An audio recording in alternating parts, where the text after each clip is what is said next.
Hi, good morning, everyone, and thanks for joining back in today's assignment discussion session for the Unit 4.4, which is People in Organization.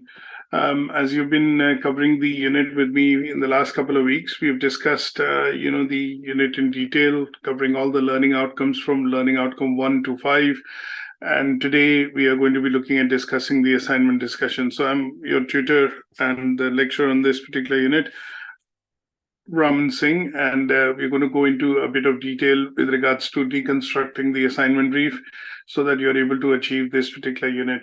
What you see on your screen is the assignment brief issued by ATHE. This assignment brief consists of a number of tasks and activities, and this is what you would need to, obviously create and compile as an evidence to be produced as a Word document that you will submit for the purposes of assessment and marking.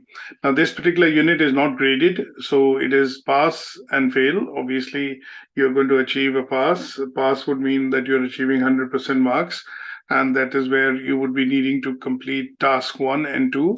Task 1 is primarily a task based on research, and task 2 is going to be obviously focused on all the assessment criteria related to the learning outcome that we've covered, learning outcome 1 to 5 in this particular unit, People in Organization. And this particular task then consists of a number of sections that you have to produce, and the report that you would finally end up submitting, which will be a document, Microsoft document report.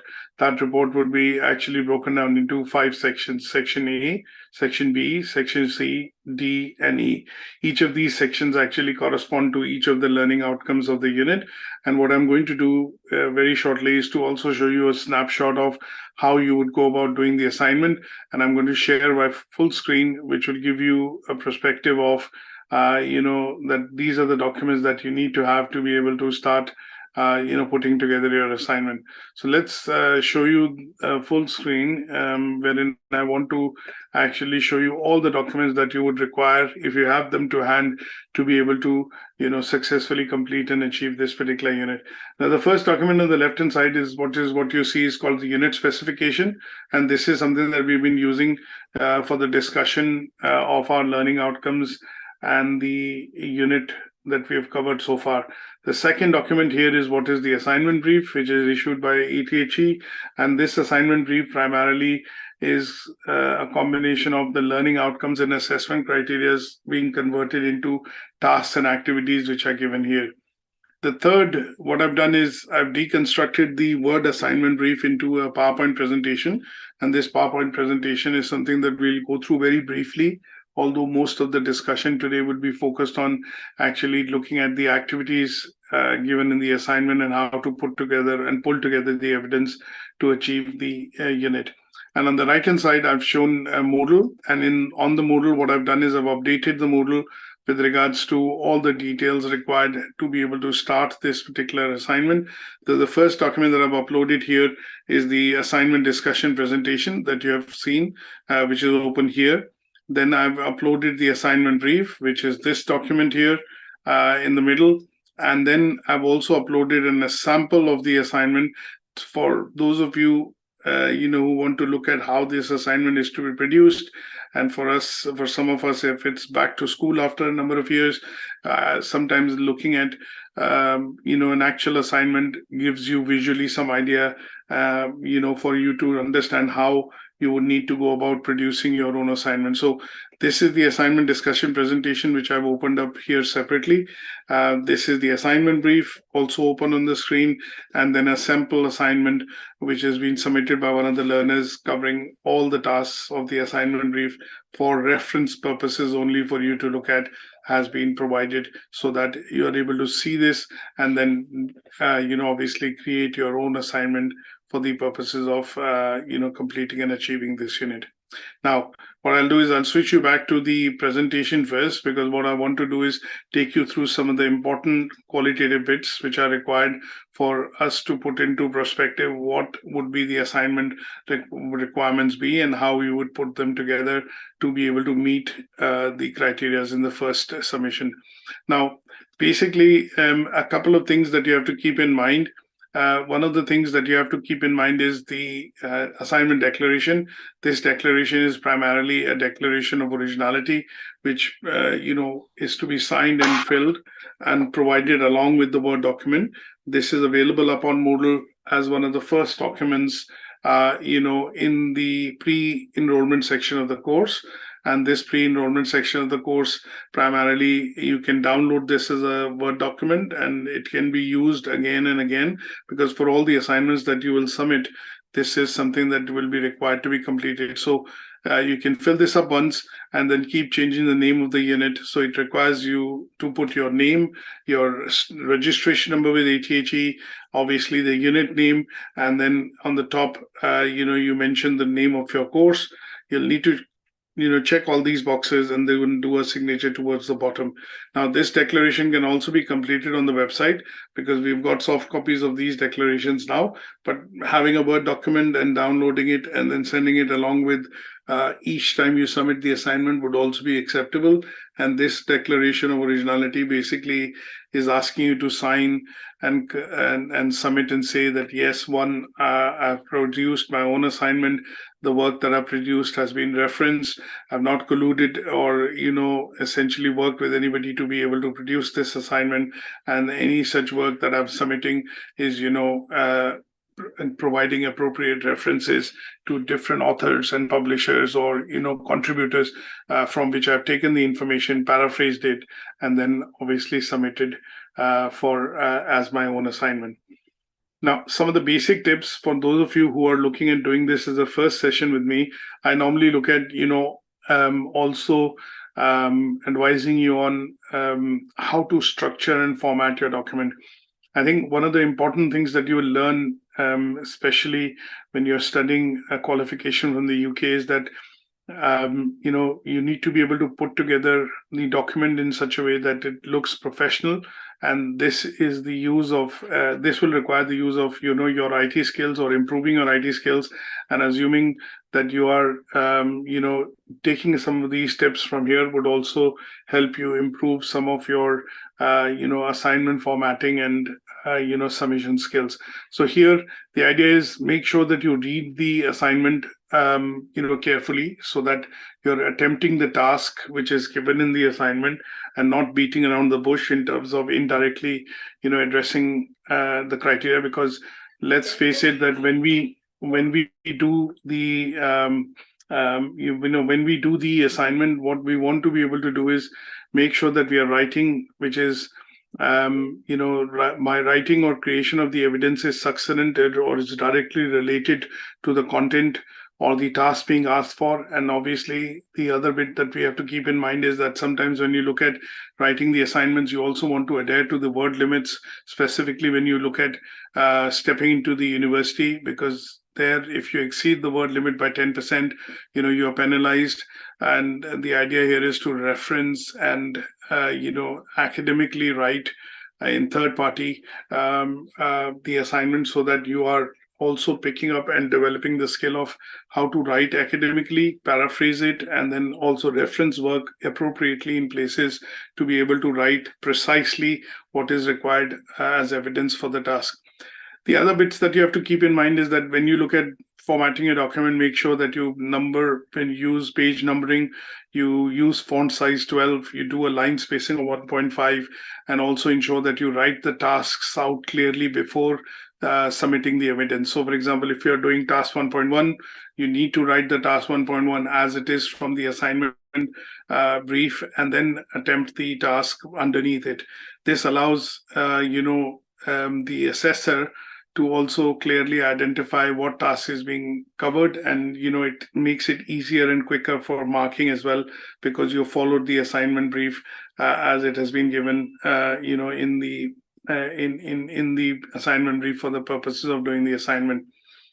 As a best practice, always develop this, which is to look at writing a bit of an introduction and a conclusion towards the end. And this is because sometimes if there are scenarios given in the assignment brief and you're looking at taking up a different organization or using your own experience to be able to write, then giving an introduction and conclusion puts a bit of context to it, and that context helps the assessor understand how you're going to go about presenting the evidence in the assignment and how you're going to or which organization, for example, you're taking for the purposes of covering examples or showing applications. And that would be a good practice to do in terms of writing an introduction and concluding what you have learned from this particular unit, which goes to show that you are essentially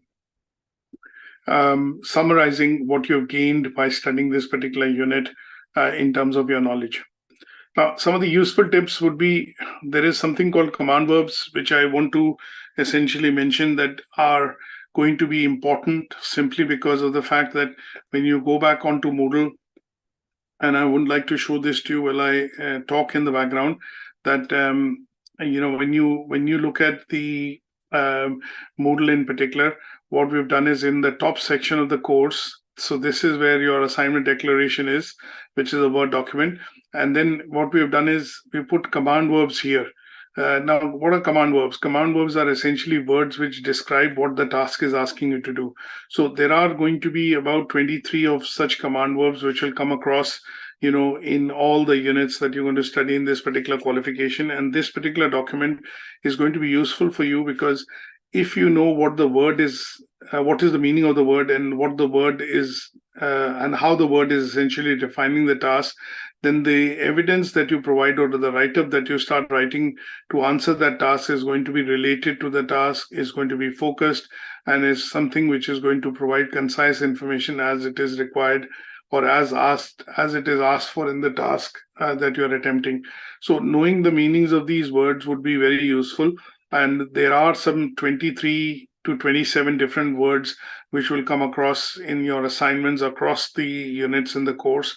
And having this document handy or remembering some of the definitions of these words is going to be quite useful for you. Now, we'll go to that in a bit, but just as an example, I will also relate these words to how much do you need to write when you are actually explaining or looking at some of the command verbs and the tasks in the assignment brief. And the reason I say that is because when we are looking at adhering to a word limit, what we also want to be able to do is understand what words ask us to write, say, for example, provide what evidence, and how much of that evidence needs to be provided. So how much is too much and how much is less. So what we need to do is basically hit a balance. So in some of the cases, when we look at command verbs, we categorize them into three different types. Some of them are basically what are called pass order command verbs or initial, very, let's say, basic command verbs.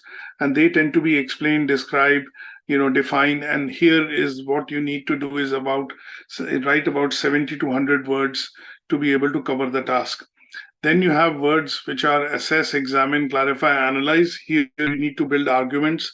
You need to be able to break the task down into various parts and then explain the parts of the task by using relevant supporting arguments. And then also maybe towards the end, sometimes it requires you to give an example. And that is why, again, your word limit here would be slightly higher. So I would say between 125 words to 150 words is normally what is required to be, written in order to do a justification of what is being asked as far as the command verb is concerned. And we look at some examples. And then you look at compare, contrast, critically evaluate or evaluate. Here, I would suggest you need to be able to write, say, 175 to 250 words.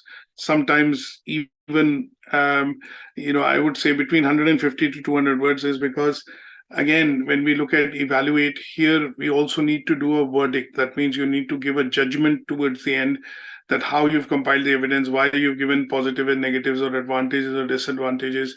And then towards the end, you also need to conclude that why the evidence that are presented, meets the criteria. And this is what I would conclude towards the end in terms of my supporting judgment. And that is why you have to write a bit more. Now, referencing in the UK, when we look at the qualification, you're going to be following Harvard referencing, which is also called the author date style referencing. And this would mean that you are sometimes when we do referencing, what we do is we use inverted quotes as we are using direct quotations from books, articles, or journals.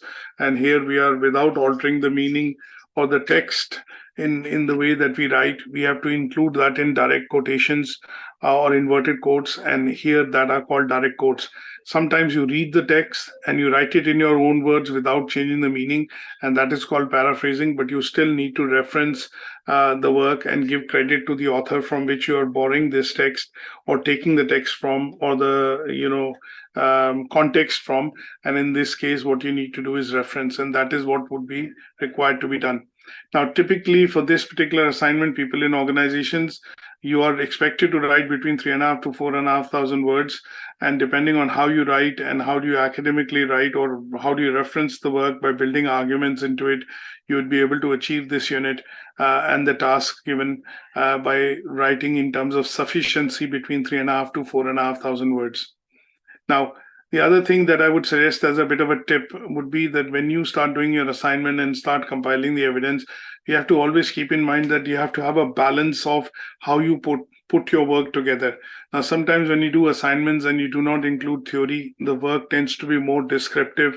If you do not include examples or underpin the theory by including examples or showing the application of theory, then your work tends to be descriptive. So you need to have a balance of your work consisting of theory, application, and examples.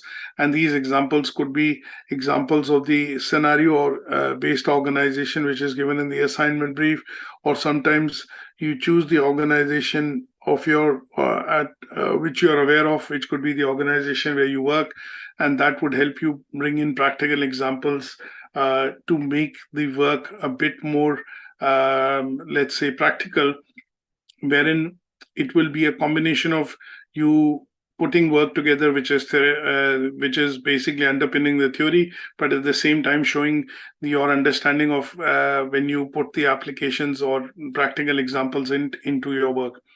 Now, in terms of summary, when we look at task 1, is basically going to ask you to research.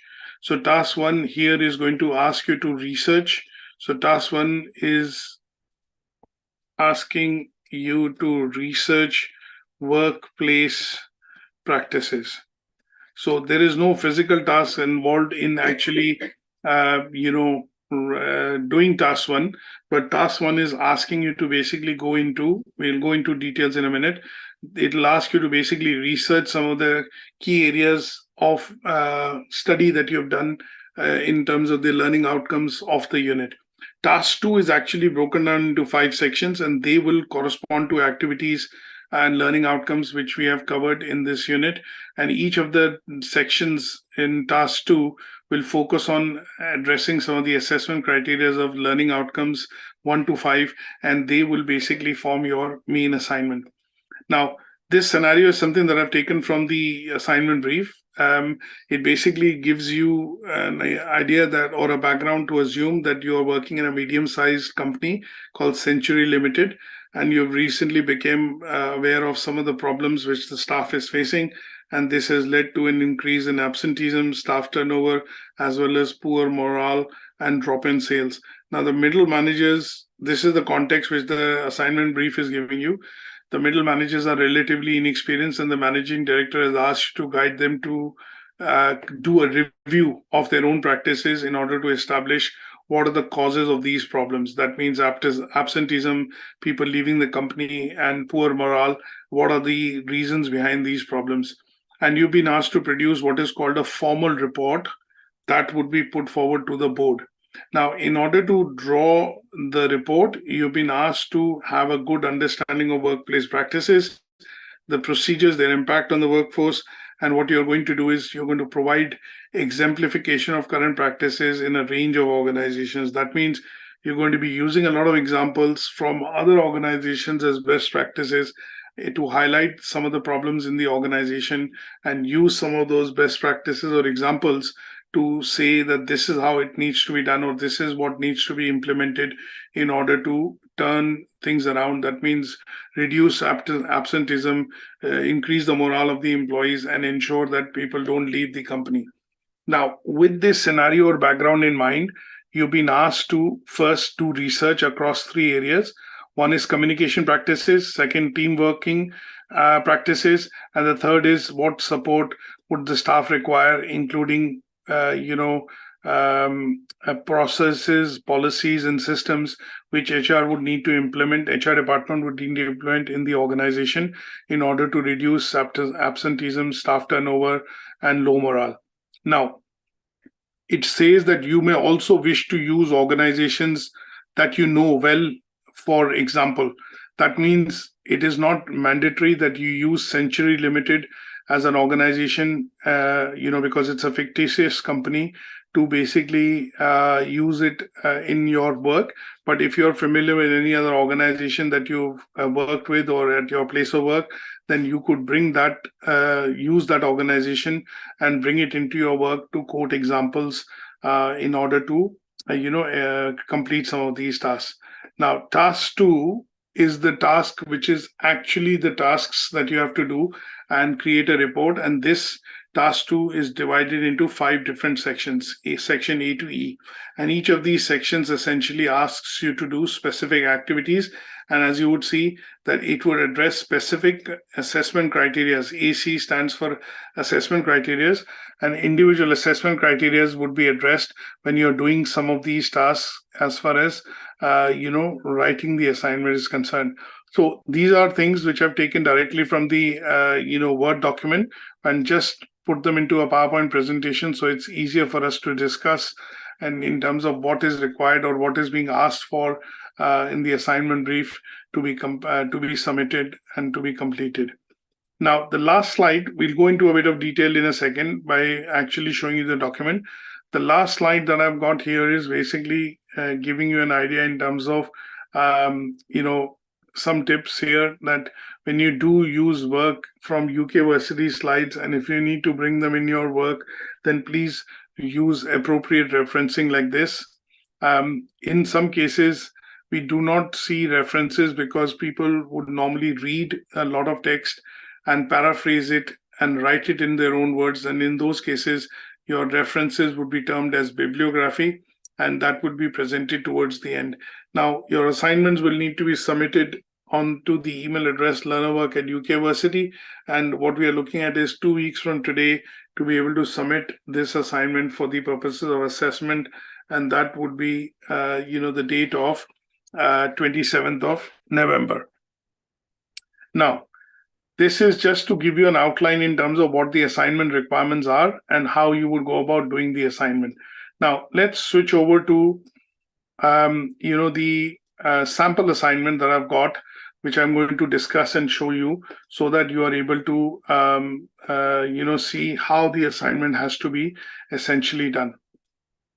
So let me just switch you over to that screen, and then we will make a start and discuss some of these tasks in a bit more detail.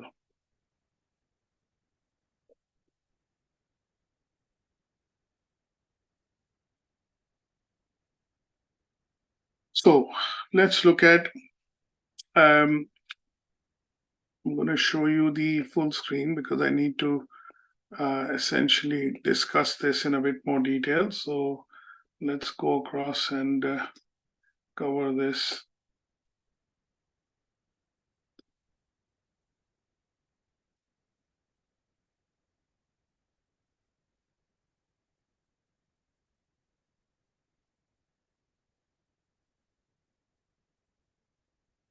So just briefly showing you in terms of, how I would start my assignment if I was to look at doing this. So just starting with a blank document, the first thing which I'm going to do is when I double click on the header, I'm going to write my name. And I'm just going to quickly format the document by inserting a page number. Now on the top of the document, what I'm going to do is start with writing the name of the unit. And then followed by that, say for example, I start task, from the task 1 from the report. So what I'm going to do is start with the first task, which is task 2, which is the part of the assignment, and it starts with section A, communication practices. Now in section A, there are these many tasks which I need to attempt. So what I'm going to do is just very briefly, I'm going to just quickly write a couple of things here.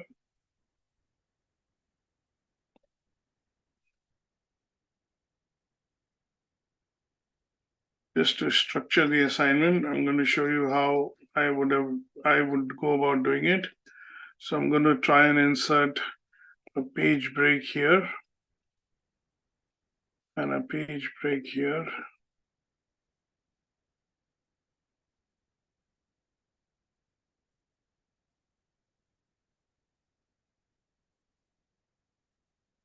What I've done is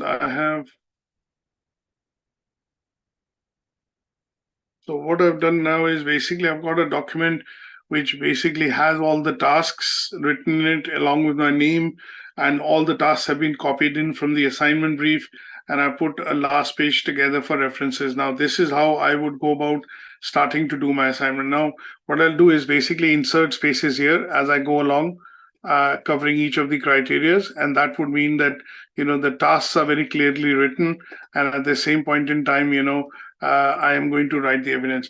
Now the first task talks about, here if I look at, it says the analysis of the benefits of effective communication. Now the first thing that I would note is, when I talk about the word analysis, I would need to look at basically understanding what does the command verb or the definition of analysis means. So analysis here means break the issue down into its constituent parts. That means we need to look at each of the parts in a bit of detail by supporting arguments, and then I would need to show how they relate to each other. So in this case, when I look at analyzing the benefits of effective communication, first things first, what I would need to do is analyze each of the individual components. So what I need to do is cover what is effective communication first, definition of effective communication, and I need to then give a number of arguments of why communication required in the organization needs to be effective. So if I look at effective communication, I can define this as, it is a crucial aspect of workplace and in workplace practices to have clear and effective communication amongst colleagues.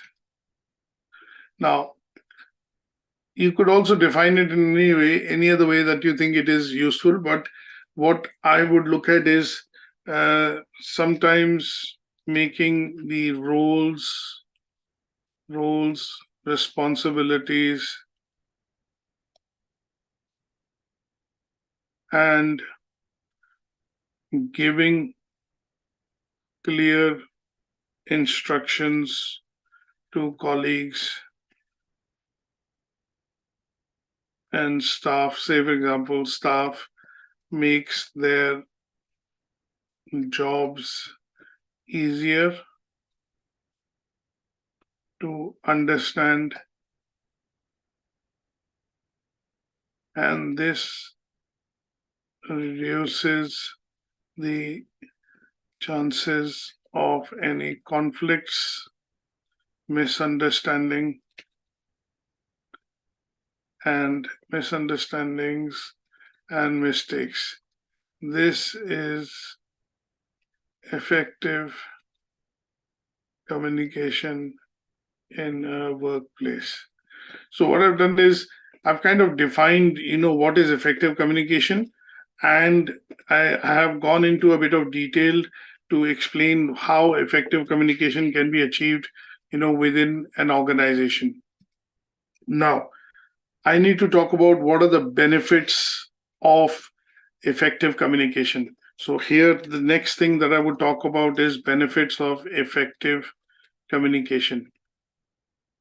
Because I have to look at analysis, so what I need to know is basically what are the benefits of effective communication in a workplace, and that is what I need to clearly define in terms of ensuring that I'm covering the tasks in detail in terms of evidence what is being asked for. Now, benefits of communication, there are loads of benefits. So, for example, benefits of communication could be increased say employee engagement. Now, how I'm getting these points? These are points, if this is assessment criteria 1.1, and if I look at showing you one other thing, why the unit specification is very useful, so that it allows us to get a very clear idea in terms of what is to be written and covered within the assignment. So I'm getting the benefits from here. The benefits of effective communication are communications. If the communication is timely and it is accurate, then it helps in increased employee engagement. It creates efficiency in the organization because people are more productive and they are able to understand the requirements clearly, and this means that they are able to use the processes and policies given in the organization to achieve the work and help in completing the work promptly. Good relationship in effective teams.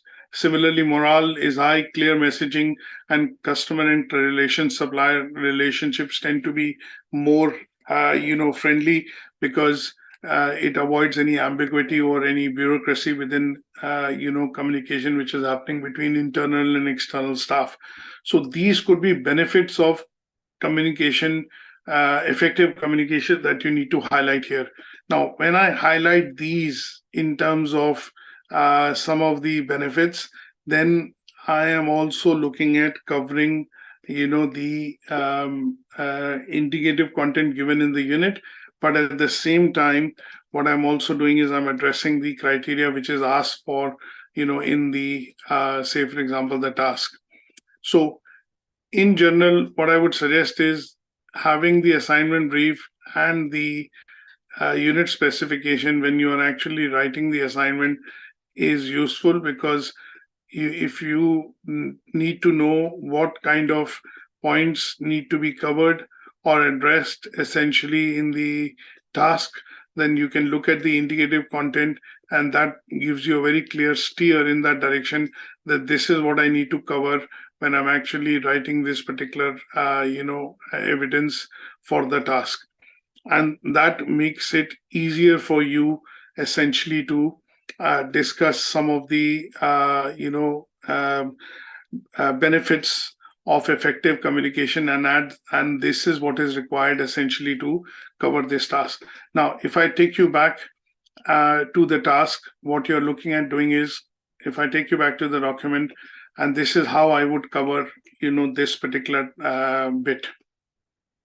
So if you see from a point of view of writing the details down, what I've done is I've taken all the indicative content points like in accurate and timely information, improve productivity, efficiency, and I've reworded them in the way that I want to write. And this helps me in covering this particular task, which is analyze the benefits of effective communication. And this is how you would go about writing the assignment in terms of covering the evidence for individual tasks as you go along. Now, once you have created the evidence, then what you do is you obviously submit the assignment over, and that submission of assignment would be marked, and we will mark the assignment to see whether the evidence that you've provided is meeting the criteria, and if not, then we'll give you some feedback to amend.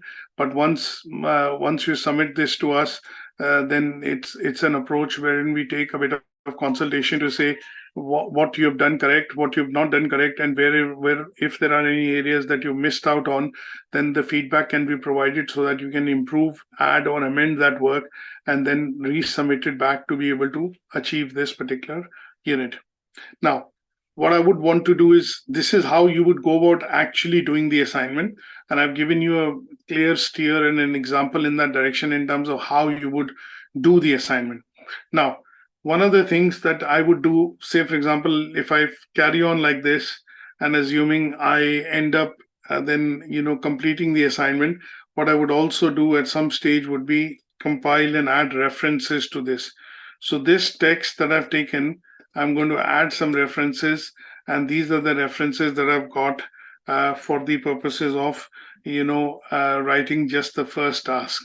And I put some references here because what I've done is I've read some of the effectiveness of communication from two different articles, one written by Shannon and Weaver, and the other written by Tuckman. And what I've done is I've included them here, although because I've written it in my own words, I paraphrased it, and that's why, I've not done any in-text referencing, but I've just mentioned the references towards the end to highlight the sources from which this data has been taken. Now, if you follow this through and obviously look at completing all the tasks, which are the different sections in the assignment, then at some stage, what will happen is you'll end up with a document like this.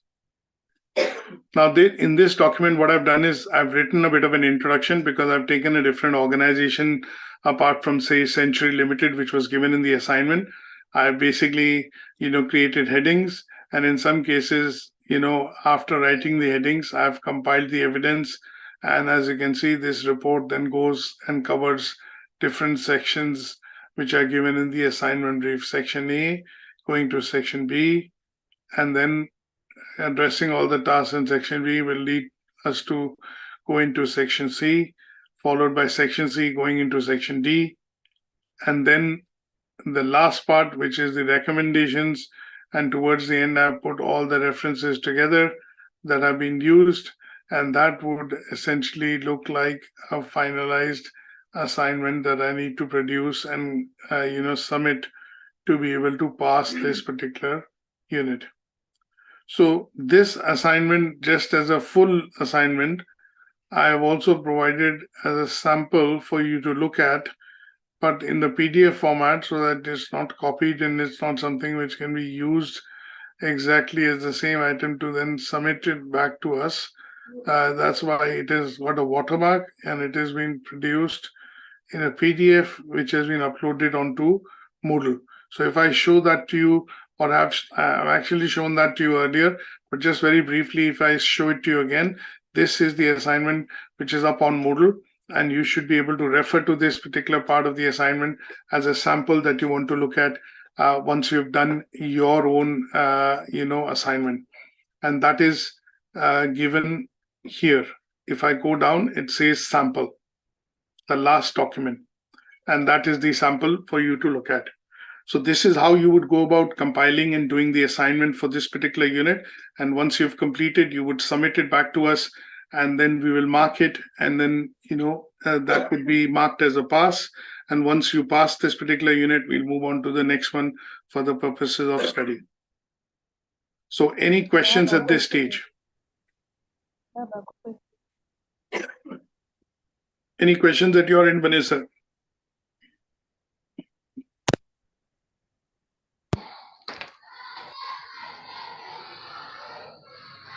Hi, can you hear me? Yes, hi, Vanessa, I can hear you. Yes. I would like to ask, how do we know that, for example, if we are looking at the tasks, the different assessment criteria, how do we know that, for example, if we do this question, it will either give us a pass, a merit, or a distinction, or generally, if you've finished the task and you've passed it, it's awarded a pass? So basically, what you have to look at is that in this particular qualification, there is no grading. All the assignments are going to be pass only. So that means when you achieve a pass, you're achieving 100%. Now, the reason, the second part of your question is, how do you know whether you have addressed the criteria or not? So having the assignment brief, this particular document, let me just mark it so that it is clear.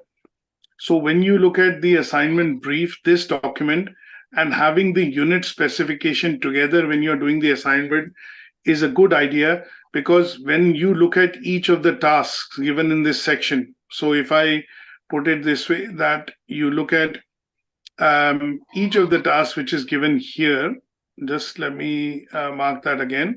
So when you look at this particular task here, and it says in bracket 1.1, my suggestion would be to look at the corresponding content in the indicative content sheet of the unit spec.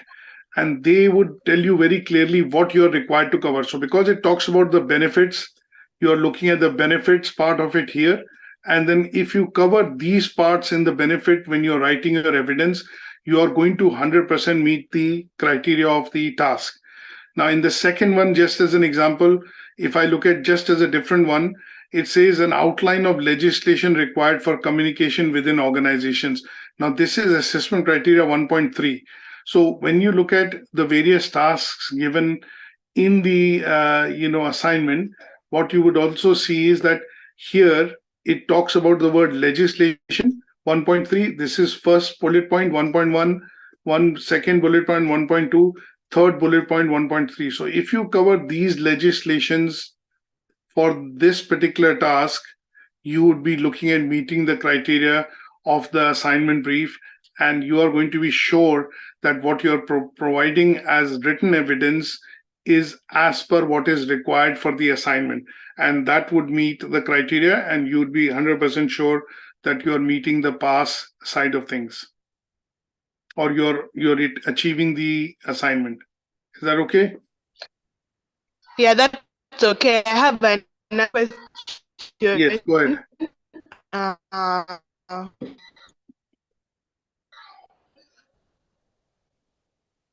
had already. Yes, sorry, go on. Doing the done the policies and procedures that are used to enhance communication within organization. Assessment criteria 1.2 with examples from organizations that you have researched. Assessment criteria 5.1. Yes. So when I go to the where do I get from that assessment criteria of 5.1? So essentially what happens sometimes, it's a good question. So sometimes what happens in the assignment brief is that the awarding body clubs certain criteria together. So like in this one that you're asking, basically what has happened is that you would see that, the assignment criteria is essentially clubbed between 1.3 and 1.5. So how would I refer to this? First part would be to look at 1.3, which is legislation here. And then because this is 5.1, I need to go down to learning outcome 5. This is learning outcome 1, as you can see here, right? So I will go down to learning outcome 5. Yes. And in learning outcome 5, it says their impact of people within the organization. So here, what I'm going to be covering is when I talk about the impact of the legislation and policies within organizations, that would be related to, communication practices and leadership or management styles. So I'll be looking at covering this part, not everything. Sometimes, in the unit specification, a lot of detail is given. So you don't need to cover 100% of it in your assignment, because if you start writing it, you'll be looking at producing, maybe a 10,000 word assignment. So here in the indicative content, you might want to pick out 2 or 3 parts of it to address this criteria. So impact of people within the organization, you can explain either through communication protocols, you can explain through team working, you can look at leadership styles, or some of the flexible work from home or flexible remote working policies which HR has introduced, and they could be taken out as examples, while doing this bit of work. And because it says organizations, so that is where I mentioned that when you start your assignment, you write an introduction. Now, the reason I say this is because the assignment brief is asking you to assume that you're working in Century Limited, which is a small medium company. Now, if you feel that you have an organization that you are aware of and you are able to bring out examples maybe much more clearly. I can't hear you. You've gone very low. I can't hear you.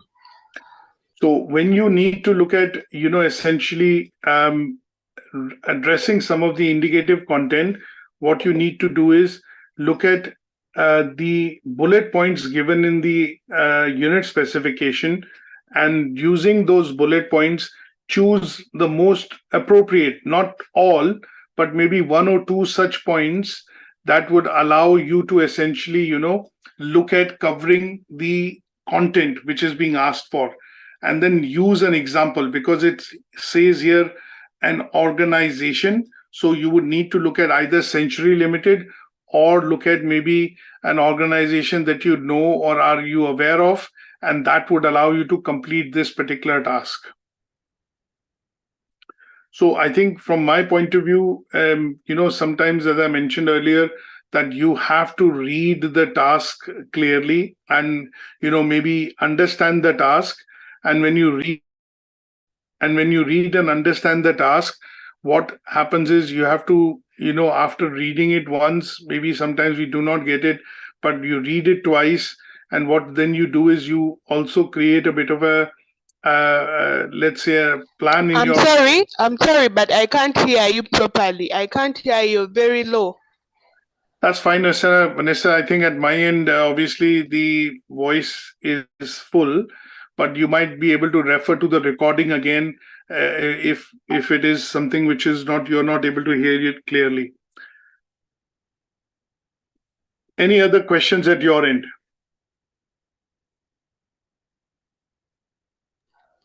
No, for now, no. Okay, that's fine. No worries. So I will make sure that you get a copy of this recording and the documents which are up on Moodle, which will hopefully help you to do the assignment. And then what we are also going to do is send across a schedule for delivery for the next unit, which is going to start later this week. And that would be, looking at starting a new unit. By the time you'll also be parallelly working on submitting the assignment for this particular unit that you've completed. And that would be, till the 27th of November. If you need additional time, not a problem at all. But generally speaking, because as you have read the unit now and you're fresh with the content of the unit which has been taught and delivered, it's best to do the assignment within that time frame, because then you are most of the things that we've discussed, you remember, and it'll be easier for you to bring and compile that into an evidence for the purposes of submitting the assignment. If you leave it for later, then sometimes you'll have to go back and listen into the recordings and revisit the content. So try and do the assignment in the next 2 weeks for this unit, and we will send you the schedule for the next unit to start, which will be with maybe another lecture.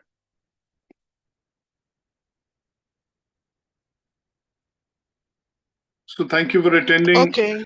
Thank you for attending, and I will, send this across to you shortly.